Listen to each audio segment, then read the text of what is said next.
ये परमात्मा के आने का कारण ये बात तो पक्की है। अपने भक्तों के प्रेम बस।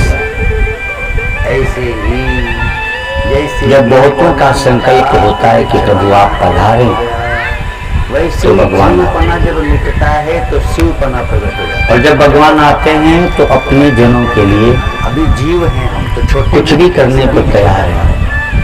नीम का बीज छछियन भरी छाछ पे नाचते भी हैं कितने छोटे अभी से लोगों और कहीं अर्जुन के रथ का सारथी बनने में भी संकोच नहीं करते। युधिष्ठिर के यज्ञ में जूठी पत्तल उठाने में भी उनको संकोच नहीं होता हम अपने को मिटाना नहीं चाहते। और द्रौपदी के चिरहरण के समय वस्त्र बनने में भी देर नहीं करते। बर्फ साकार रूप है ना। कैसा है करुणा वरुणालय वह दीन ऐसे दयाल, देखो तो बर्फ साकार रूप है, जो हर घट में है, जो व्याप रहा है वह परमात्मा बनाने के काम आएगी, नहीं तो मुर्दा आपके हमारे जैसे शरीर धारण करते वही बर्फ जब पिघल के बह के चल और आपके हमारे बीच आते हैं और अपने जीवन में सुख और दुख दोनों को झेलते हैं, दिखाते हैं कि दुख आए तो डरियो मत, सुख आए तो उलझियो मत। हरिद्वार से गंगा सागर गोपियों के संग भी कृष्ण आनंद में है पूजनीय हो गया। और कृष्ण बर्फ पना जब कालियोन और जरासंध आए बर्फ पना मिटने से रणछोड़ राय की जय। युद्ध की भूमि से भागते हुए भी कृष्ण प्रसन्न है पना प्रकट हो गया। और महाभारत के युद्ध के बीच में गीता का उपदेश देते हुए भी प्रसन्न है। और तो और आप जो हैं जब कृष्ण के सामने ही उनके बच्चे आपस में युद्ध करके लड़ रहे जब थे तक मौर्य जी उस समय भी कन्हैया बंसी बजा रहे रहेंगे तब तक मैं पना क्या उपदेश नहीं दिया गीता का, जीवन जी के दिखाया। है ना। खाली उपदेश दिए नहीं अर्जुन को, जब उनके जीवन में ऐसी घटनाएं हुई कि हमारी आपकी श्वासों से तो उन्होंने दिखाया। सुख में दुख में लाभ में हानि में श्वास से है क्या? हे अपार्थ सबकी श्वासों से सदैव भी प्रसन्न रहो, तो प्रसन्न चेतसो यानी हासो। हम और आप हमारी आपकी शरीर तो भगवान के जन्म का कारण यही है प्रदेश कि उनके जीवन चरित्र को पठन करके श्रवण करके हम अपना जीवन चरित्र भी वैसा बना लें।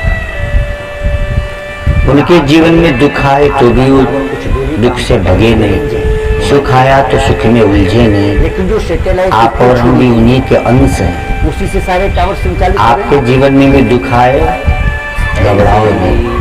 आपके शरीर सुख आया है तो उसमें उलझ जाओ नहीं। लेकिन शरीर की आत्मा का connection दुख सपना परमात्मा से सुख है। सपना दुख बुलबुला कर रहा है, वो दोनों है मेहमान, उसके लिए अलग अलग दोनों भी तन दीजिए निज सोहम को पहचान। सैटेलाइट उसी से पूरी व्यवस्था चल रही है। ये दोनों बीतने वाले हैं। एक देश की व्यवस्था एक सैटेलाइट सुख रूप ये तो यहाँ दिन भी बीत गया एक तो देश दुख की रूप रात भी बीत ही जाएगी। हिंद की व्यवस्था कैसी है और देश की एक ही है।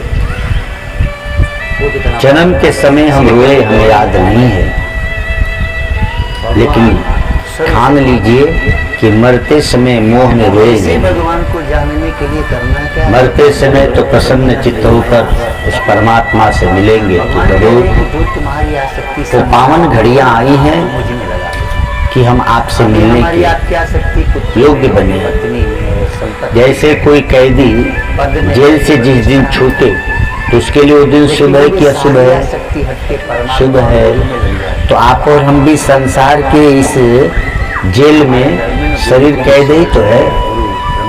तो मौत रूपी जब आजादी मिलती है तो सुख है कि दुख है? तो शरीर ना इसीलिए हमारे धर्म में एक छोटा सा ग्रंथ है मंगल में जीवन मृत्यु। जिसको ये बोध हो जाता उस है ग्रंथ ने बताया कि वास्तव में मृत्यु ही मंगल कि है। आत्मा शाश्वत है, शरीर अज्ञानता के कारण हम जीवन भर मरने से बचते रहते। जो भी लोग चाहे किसी भी कुल में जन्मे हो, तो आपको और हमको किसी भी राम जी से और भगवान कृष्ण जी से दोनों का जीवन चरित्र अनुभव अद्भुत है। इनसे अनुभव लीजिए, उनके अनुभव को अपना अनुभव बना शरीर लीजिए। रहेगा नहीं और आत्मा मरेगा। कहाँ तो राज्य मिलना है, कहाँ तो वनवास होता है। वही गुरु बनने योग्य है। जैसे ही जन्मे ज्ञान हो गया वैसे ही पराये घर चले गए। कृष्ण जैसा जीवन किसका है भाई? फिर उसके पास वशिष्ठ जी के 100 पुत्र हो जेल में जन्म हो और जन्म होते ही माँ बाप से दूरी हो जाए। 100 पुत्र हैं, तो कहाँ तो राजा के बेटे, कहाँ तो गाय के पीछे घूमते हैं नंगे पैर। ऐसा भी जीवन आए तो चैन की, आनंद की, ज्ञान की बंसी बजाते हैं। वशिष्ठ जी को ये है कन्हैया।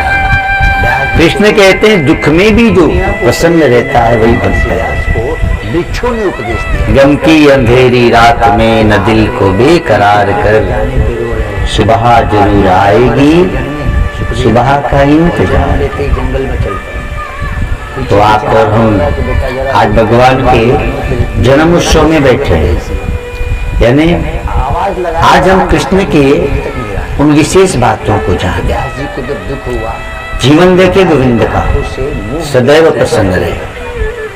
तो बन के वृक्ष जा रहे हैं मथुरा गोकुल से, सारी गोपियां रो रही हैं, वृक्ष नमन की विद्या लेकिन जानते कृष्ण हैं, सब भाषाओं का समत्त योग में स्थित है। व्यास जी ने वृक्षों से पूछा कि तुम हंस क्यों रहे हो? वृक्षों ने कहा कि हे ज्ञानी, महाहानि का आपकी भय है, न लाभ का आनंद है। व्यास जी ने कहा अच्छा मेरी मूर्खता है। अपनी समता के आसन पर विराजमान है। बोले मेरा पुत्र जा रहा है इसलिए ओम नमो भगवते वासुदेवाय। अपने आत्म उद्धार